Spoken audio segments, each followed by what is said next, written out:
Esta historia es una historia alternativa a Dragon Ball, un What If si lo preferís, y aquí vamos con la cuarta parte de, ¿qué hubiera pasado si Kakaroto nacía en vez de Raditz? Sin más que decir, comencemos. Tras recibir la noticia del regreso del Piccolo Daimao, Kakaroto y Raditz no mostraron la menor señal de preocupación, pues para ellos, era simplemente un contratiempo más en su constante búsqueda de fortalecerse y proteger la Tierra. Y sin perder tiempo, los hermanos Saiyajins se prepararon para localizar al supuesto demonio, quienes, gracias a su percepción del ki, comenzaron a volar a altas velocidades por todo el planeta, buscando rastrear la presencia oscura y maligna de Piccolo Daimao. Finalmente, tras recorrer grandes distancias, lograron encontrar el paradero del Namekiano malvado, y desde lejos, ambos hermanos podían sentir su ki, un poder que, aunque insignificante en comparación con el suyo, era lo suficientemente oscuro como para ser reconocido instantáneamente. Por su parte, Piccolo Daimao, al igual que ellos, también podía percibir los kis de los hermanos mientras se acercaban a él, y al sentir su abrumadora energía, Piccolo Daimao quedó paralizado por el terror.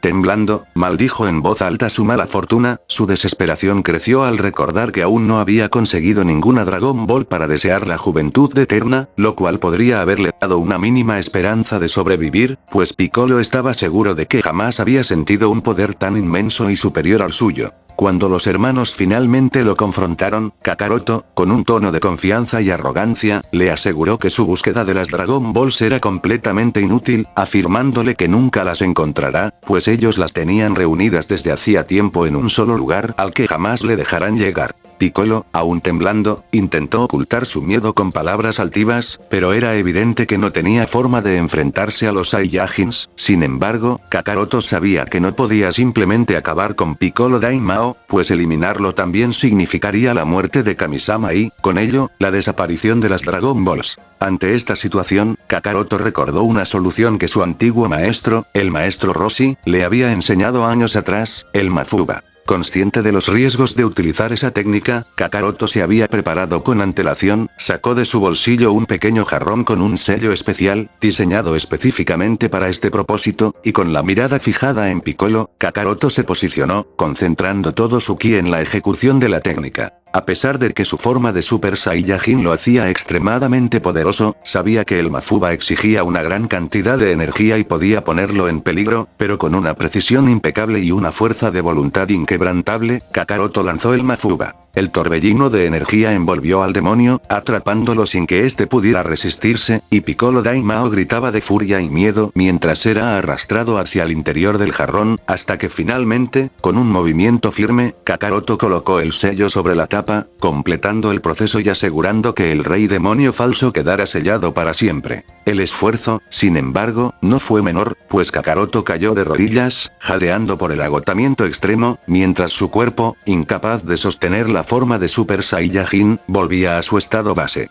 Aunque el riesgo de muerte había sido reducido gracias a su inmenso poder, estaba claro que necesitaba recuperarse. Raditz, consciente de la gravedad del estado de su hermano, lo cargó sobre sus hombros junto con el jarrón sellado, y sin perder el tiempo, voló hacia la torre de Karin para obtener una semilla Senzu. Al llegar, Karin, impresionado por el relato de los eventos, les entregó una semilla, la cual restauró completamente la energía de Kakaroto, y una vez recuperado, ambos hermanos decidieron ascender hasta el templo de Kamisama para entregarle el jarrón. Kamisama, al ver a los hermanos llegar con Piccolo Daimao sellado, quedó asombrado por su eficiencia y fuerza, y agradeció profundamente su intervención y reconoció que la amenaza que tanto temía había sido neutralizada de manera definitiva. Su confianza en los hermanos Saiyajin se fortaleció aún más, comprendiendo que, a pesar de su abrumadora sed de poder y entrenamientos extremos, eran una fuerza indiscutible para el bien en la Tierra. Con su misión cumplida, los hermanos regresaron a la isla donde se celebró el torneo de las artes marciales, donde sus amigos los esperaban ansiosos. Al escuchar el relato de los eventos, todos quedaron aliviados y profundamente impresionados por la extrema facilidad con la que Kakaroto y Raditz habían manejado una amenaza que, en el pasado, había sido casi imposible de detener.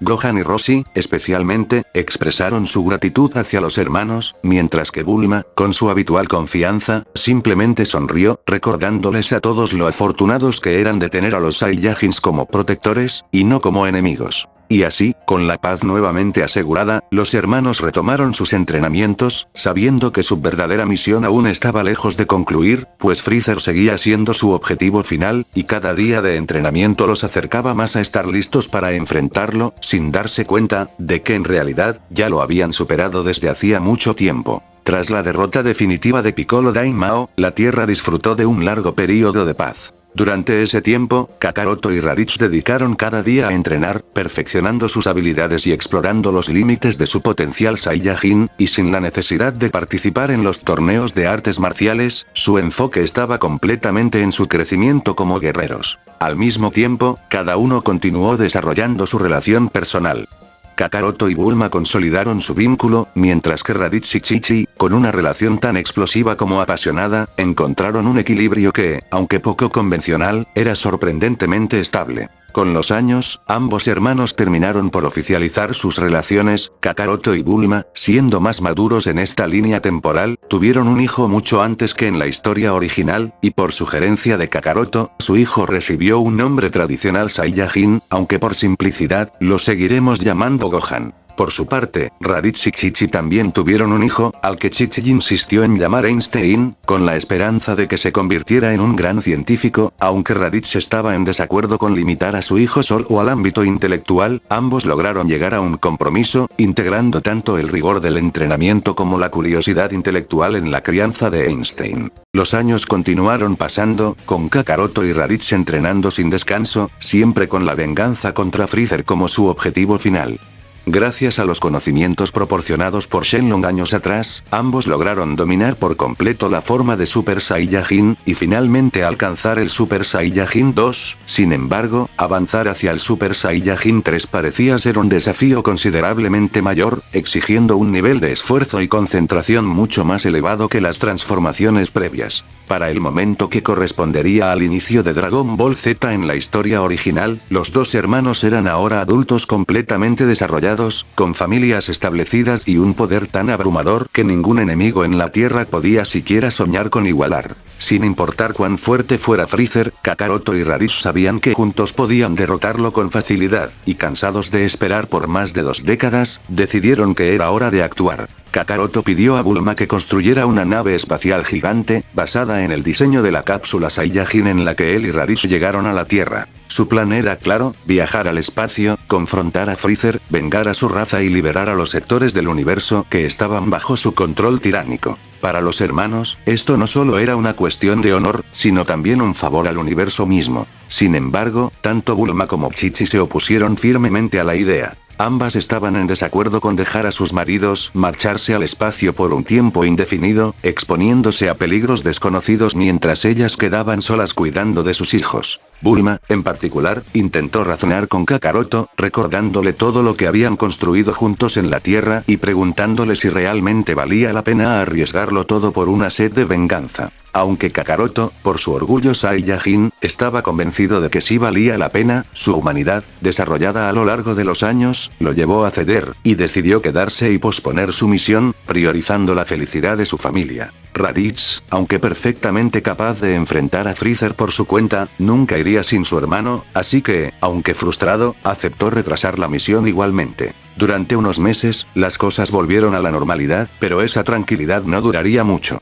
Un día, un objeto no identificado apareció en los cielos de la Tierra, siendo ese objeto no identificado, una cápsula espacial Saiyajin, idéntica a la que Kakaroto y Raditz habían usado en su infancia para llegar a la Tierra. La cápsula aterrizó en un campo alejado, y de su interior emergió un guerrero Saiyajin, uno que Kakaroto conocía muy bien, pero que no había visto en más de 2 décadas, siendo ni nadie más, ni nadie menos, que el mismísimo Nappa. Al salir de su cápsula espacial, Nappa observó con desprecio el entorno terrícola. Los campos y colinas no impresionaban al Saiyajin de clase alta, acostumbrado a planetas más hostiles y desolados. A medida que caminaba, encendió su rastreador para buscar señales de poderes de pelea, y de inmediato detectó varias lecturas débiles, ninguna de ellas superando las 1000 unidades de poder, lo cual Nappa opinaría que era bastante patético, y con una sonrisa arrogante mientras avanzaba en dirección al punto más alto que había localizado, no sin antes matar al granjero con poder de pelea de 5. Mientras tanto, Kakaroto y Raditz disfrutaban de un día tranquilo en la isla del maestro Roshi junto con sus esposas, Bulma y Kiki, y sus hijos, Gohan y Einstein.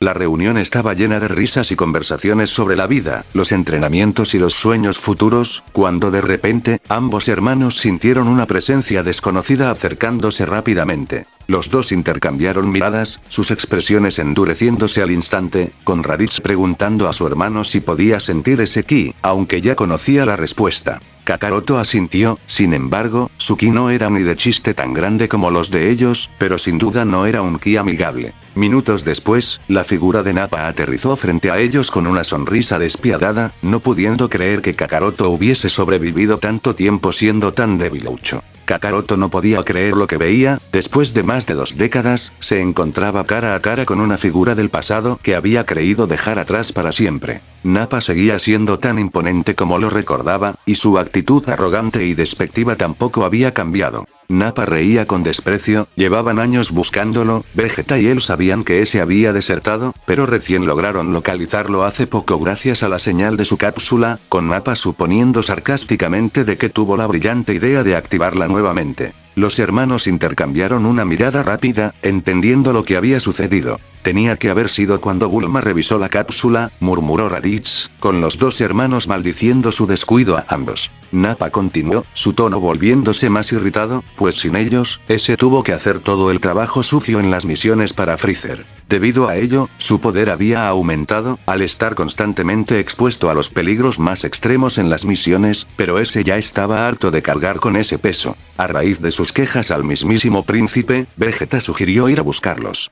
Pues él mismo dijo que, siendo la basura que eran, estaban hechos para ese tipo de tareas despreciables. Kakaroto y Raditz no pudieron evitar reírse ante la confesión de Nappa, les parecía patético que solo hubiese venido a buscarles porque estaba cansado de hacer el trabajo sucio de Vegeta, eso era realmente estúpido, incluso para él, comentaron los hermanos con una mueca de burla. Herido en su orgullo, Nappa estalló de furia y atacó directamente a Kakaroto, pero sin embargo, con un solo dedo, Kakaroto bloqueó el golpe sin esfuerzo, y con un movimiento rápido, conectó un golpe extremadamente controlado al estómago de Nappa, obligándolo a arrodillarse en el suelo mientras jadeaba de dolor. El rastreador de Nappa comenzó a pitar frenéticamente, mostrando un poder de pelea de 20.000 unidades para ambos hermanos, lo cual sería absurdo y no tendría ningún sentido, diría Nappa jadeando. Kakaroto y Raditz intercambiaron una mirada, sonriendo con confianza antes de dar el siguiente paso, pues ambos se transformaron simultáneamente en Super Saiyajins, con sus auras doradas iluminando el área.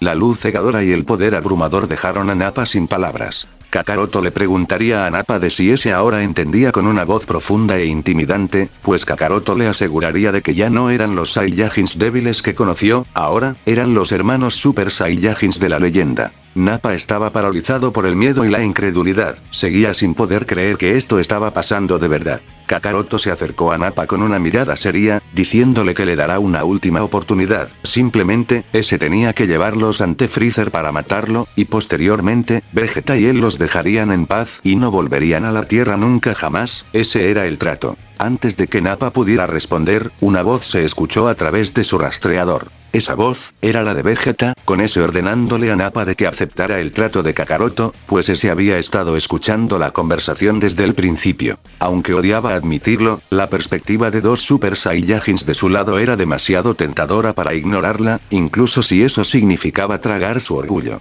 Nappa, aún temblando por lo que acababa de presenciar, asintió débilmente, aceptando llevar a los hermanos hasta Freezer, sabiendo que de todas formas, no tenía otra opción. Kakaroto y Raditz, satisfechos con la respuesta, dejaron de lado sus transformaciones, aunque la intensidad de su presencia seguía siendo palpable. Para ellos, el inesperado encuentro con Nappa no solo había reavivado su conexión con el pasado, sino que les había proporcionado el medio para finalmente enfrentar a Freezer y cumplir su venganza largamente esperada, estando convencidos de que los días de Freezer estaban contados, con ellos en camino para derrotarlo de una vez por todas. Y hasta aquí llegamos con esta historia. No olvidéis de suscribiros, y darle like al vídeo. como también, de uniros a los miembros del canal, teniendo acceso a todos los vídeos antes que el resto del mundo. Y si deseáis pedirnos comisiones de teorías personalizadas a vuestra petición, nos podéis contactar por nuestro servidor de Discord creado para ese único propósito, o de simplemente comentarlo debajo del vídeo con una donación proporcional al precio de la comisión que nos pedís. Para más información, lean la descripción o el comentario fijado para saber sobre los precios por comisión. Y ahora sí, sin más que decir, nos vemos, hasta la próxima.